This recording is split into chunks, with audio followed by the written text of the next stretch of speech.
Bob, Lonnie Teeper does make some good points. Ronny Rockel is very, very underrated. Of course, he won that event in Australia last year, and we thought that was going to be the signs of some very good things to come. Any thoughts on what Ronny brought to the stage this afternoon?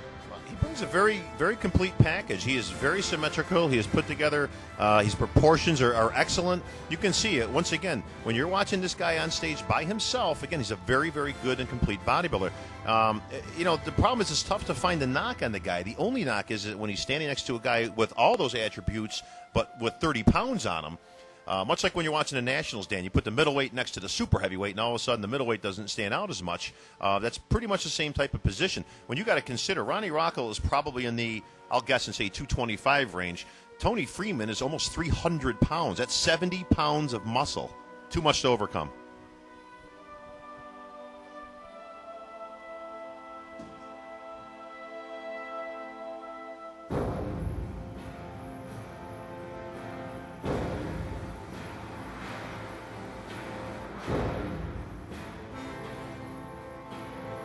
Well, Ronny will journey to Australia just 1 week from tonight to try to defend that Australian Pro Championship. And, of course, what's on the line is a top 6 finish tonight for Ronny. And looking at the call-outs, the way it played out, I'd say he is one of 2 or 3 guys who are gunning for that number 6 spot.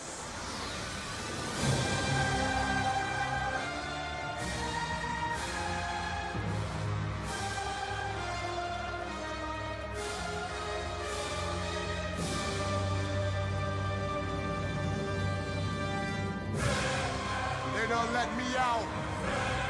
They don't call my name. One of the things we talked about earlier was the fact that this lineup is so deep, is so strong, that some very good bodybuilders are going to finish out of the money, basically. And this is just one of those examples when you're talking about a guy like Ronny Rockel, who's a very, very strong and very serious contender in other events. You arrive here in Columbus at an event that is so loaded, Ronny could be the odd man out. Yeah. Fortunately, he's going to fall into that category, Dan. Like I say, a very, very good bodybuilder who's going to place down in that lower third for no other good reason other than, again, he's just on the short end of the stick when it comes to height and muscle department. But very dramatic posing music, a little old school there, Dan. Always a special place in my heart for that. Good job, Ronny. In great shape as always. You know, a couple years back,